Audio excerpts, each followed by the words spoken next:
Hello नमस्कार good morning. मैं कुणाल, आप देख रहे हो न्यूज़ बिहार। वक्त हो चला है बिहार की खबरों को जानने का। चलिए जानते हैं आज की महत्वपूर्ण तमाम बड़ी खबरों को। बिहार में आंधी बारिश वज्रपात से बिगड़ा मौसम, पटना समेत 9 जिलों में येलो अलर्ट। बिहार में मौसम का मिजाज बिगड़ा हुआ है। इस बीच मौसम विभाग ने राजधानी पटना समेत नए जिलों में शनिवार को आंधी बारिश वज्रपात की चेतावनी जारी की है। पटना मौसम केंद्र की ओर से अलग अलग तत्कालिक येलो अलर्ट जारी कर लोगों से सतर्कता बरतने की अपील की गई है। राजधानी पटना के कुछ हिस्सों में आज भी तेज हवाओं के साथ बारिश होने के आसार है। इसके अलावा जमुई, बांका, आरा, जहानाबाद, नालंदा, रोहतास, औरंगाबाद, गया और कैमूर जिले में भी मौसम बिगड़ने की आशंका जाहिर की गई है। इस दौरान 30 से 40 किलोमीटर प्रति घंटे की रफ्तार से हवाएं चलेंगी। इससे पहले शुक्रवार की रात बिहार के कई जिलों में मौसम अचानक बदल गया। राजधानी पटना में देर रात तेज आंधी के साथ कई इलाकों में बिजली गुल हो गई। मधुबनी, समस्तीपुर समेत कुछ जिलों में बूंदाबांदी के साथ ओलावृष्टि भी हुई। मौसम विभाग ने शनिवार को राज्य के कई जिलों में मौसम खराब रहने की चेतावनी जारी की है। राज्यपाल से आर पार के मूड में केके पाठक। राजभवन को कहा शिक्षा विभाग की काम में हस्तक्षेप न करी। बिहार के विश्वविद्यालयों के मुद्दे पर राजभवन और शिक्षा विभाग की तनातनी जग जाहिर है। अब शिक्षा विभाग के एसीएस केके पाठक राजेंद्र विश्वनाथ आलकीर के खिलाफ आर पार के मूड में आ गए हैं।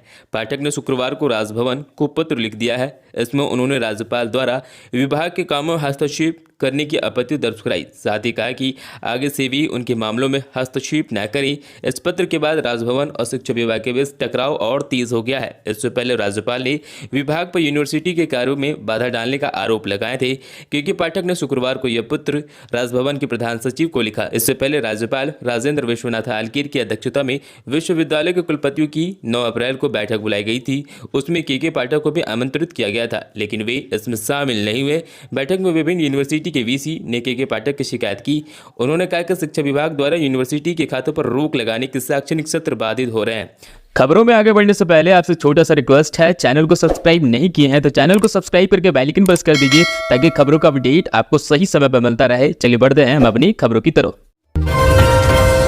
पश्चिमी चंपारण से निर्दलीय चुनाव लड़ेंगे यूट्यूबर मनीष कश्यप। नामांकन की तारीख बताई, संजय जायसवाल पे कही यह बात। यूट्यूबर मनीष कश्यप ने पश्चिमी चंपारण से निर्दलीय प्रत्याशी के तौर पर लोकसभा चुनाव लड़ेंगे। कश्यप ने नामांकन दाखिल करने का तारीख भी बता दी है। मनीष कश्यप ने कहा कि वंशवाद के खिलाफ चुनावी मैदान में उतरने का मन बनाया है। यूट्यूबर मनीष कश्यप को कथित तौर पर तमिलनाडु में प्रवासी मजदूरों पर हमलों को मनगढ़ंत वीडियो प्रसारित करने के आरोप में कई महीनों तक जेल हुई थी। न्यूज बिहार से बातचीत के दौरान उन्होंने कहा कि पश्चिमी चंपारण वंशवादी राजनीति से बाहर निकलने के लिए चुनावी मैदान में उतरने का फैसला किया है, जो कि पिछले 3 चुनाव में इसको गिरफ्त में है। कश्यप ने कहा, मैं अपने लोगों के चेहरा चमकता हुआ देखना चाहता हूं, क्योंकि पूरा निर्वाचन क्षेत्र में कोई काम नहीं हुआ है। मैंने 30 अप्रैल को पश्चिमी चंपारण लोकसभा सीट के लिए अपना नामांकन पत्र दाखिल करने का फैसला लिया है। उन्होंने मौजूदा सांसद और बीजेपी के पूर्व प्रदेश अध्यक्ष संजय जायसवाल को वंशवादी बताया है। पूर्ववर्ती बेतिया लोकसभा सीट से पूर्व भाजपा सांसद मदन प्रसाद जायसवाल की बेटी संजय जायसवाल 2009 से चुनावों के बाद पश्चिमी चंपारण लोकसभा सीट पर 3 बार सांसद रहे हैं। हालांकि खुद प्रधानमंत्री नरेंद्र मोदी का प्रबल समर्थक बताते हुए मनीष कश्यप ने कहा कि उनकी चुनावी जीत लगभग तय है। चनपटिया विधानसभा क्षेत्र से भाजपा विधायक उमाकांत सिंह को चुनौती देने वाले कश्यप ने कहा कि संजय जायसवाल के खिलाफ भारी सत्ता विरोधी लहर होने के कारण उनके चुनाव में चुनौती दिखाई नहीं दे रही है। बिहार के पूर्व डीजीपी तक जांच की आंच। यूयूग ने एक सिंघल से 1 घंटे तक पूछे सवाल। शिक्षक भर्ती परीक्षा के पेपर लीक मामले में केंद्रीय चयन पार्षद के तत्कालीन अध्यक्ष सब पूर्व डीजीपी एसके सिंघल से पूछताछ की गई है। इस मामले की जांच के लिए यूयू के स्तर पर गठित एसआईटी की टीम ने पूर्व डीजीपी को पटना में बेली रोड स्थित सरकारी आवास पर जाकर पूछताछ की। एसपी के नेतृत्व में की गई टीम ने 1 घंटे तक उनसे पूछताछ की। पेपर लीक होने के कारणों पर, इससे लीक होने जुड़ी और भी संभावनाओं को लेकर कई स्तर पर जानकारी प्राप्त करने की कोशिश की गई।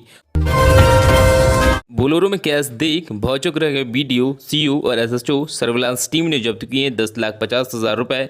लोकसभा चुनाव के मद्देनजर स्टैटिक सर्विलांस टीम ने शुक्रवार को बड़ी कार्रवाई करते हुए खगड़िया के करुआ मोड़ स्थित चेक पोस्ट पर चेकिंग के दौरान एक वाहन में 10.5 लाख रुपए जब्त किया। पुलिस के लिए यह बड़ी कार्रवाई मानी जा रही है। हालांकि आरोपी युवक ने बताया कि वह राशि लेकर जमीन की रजिस्ट्री कराने के लिए गोगरी निबंधन कार्यालय जा रहे थे। भारी मात्रा में राशि जब्त होने के बाद बीडीओ मोहम्मद मिनहाज अहमद, सीओ रविराज एवं थाना अध्यक्ष सत्यव्रत सिंह ने पहुंचकर मामले की जानकारी ली। पूरा बिहार हमारा परिवार, रोजगार मतलब नीतीश कुमार, निश्चय रथ पर सवार हो रोड शो पर निकले सीएम नीतीश। सीएम नीतीश कुमार शुक्रवार को नवादा में रोड शो कर रहे थे। भाजपा प्रत्याशी विवेक ठाकुर की जीत दिलाने के लिए मुख्यमंत्री नीतीश कुमार पहली बार बस से रोड शो में शामिल हुए। इसके लिए खास प्रकार के बस पर रथ डिजाइन किया गया, जिसे नीतीश कुमार नवादा समेत अन्य लोकसभा क्षेत्रों में रोड शो किए। सीएम नीतीश कुमार इस बार बस पर सवार होकर पटना से निकल चुके थे। इस रथ पर बिहार की सरकार की उपलब्धियां की चर्चा की गई है।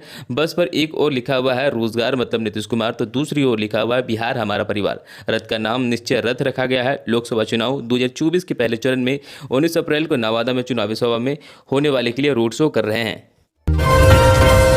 तेजस्वी यादव का नीतीश कुमार पर पलटवार, कहा सत्ता में होते तो अब तक 10 लाख नौकरियां दी चुकी होती। लोकसभा चुनाव 2024 के समर में बिहार के अंदर रोजगार का मुद्दा सिर पर चढ़कर बोल रहा है।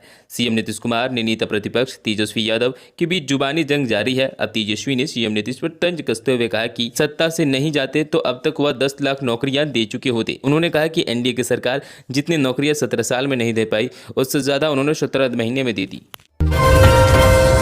बिहार का अगला भविष्य, चिराग पासवान। जीतनराम मांझी ने लोकसभा चुनाव के बीच कर दिया बड़ा ऐलान।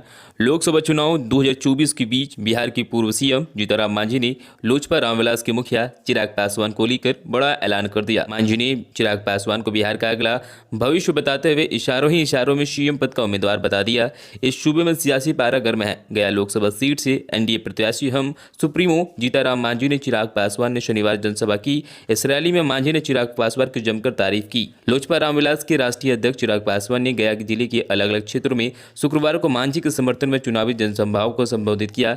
चाकत की रैली में मंच पर जीतनराम मांझी भी मौजूद रहे। चिराग के संबोधित से पहले मांझी ने कहा, बिहार का भविष्य है चिराग पासवान। केंद्र में जाकर हम लोग ऐसी परिस्थिति बनाएंगे कि बिहार का अगला भविष्य चिराग पासवान रहे।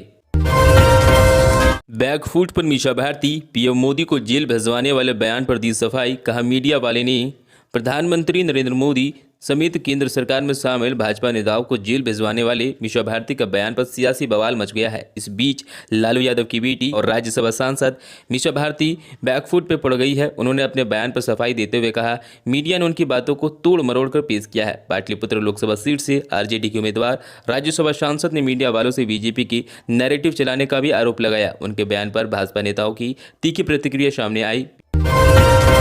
बिहार पुलिस अकादमी में दीक्षांत परेड का आयोजन।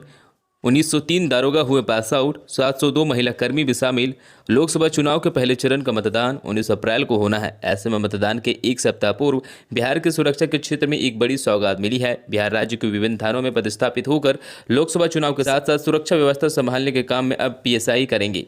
दरअसल नालंदा के राजगढ़ स्थित पुलिस अकादमी में शुक्रवार को 1 साल से जिला व्यावहारिक प्रशिक्षण ले चुके पीएसआई के परेड आयोजन किया गया। जानकारी के मुताबिक परेड 2020 बैच में कुल 1903 दारोगा पास आउट हुए हैं। परेड में 702 महिला दारोगा और 1201 पुरुष दारोगा ने भाग लिया है। इतना ही नहीं, सबसे बड़ी बात यह है कि पासिंग आउट परेड में 122 दारोगा ऐसे हैं जो इंजीनियरिंग कर चुके हैं। इससे टेक्निकल सुरक्षा व्यवस्था में काफी मदद मिलने की बात कही गई है। इस परेड में बिहार के डीजीपी आरएस भट्टी ने भाग लिया। इस दौरान उन्होंने परेड को सलामी दी। इसके साथ ही पुलिस अकादमी राजगीर के उप निदेशक अरविंद कुमार गुप्ता ने सभी दारोगा को पद और गोपनीयता की शपथ दिलाई।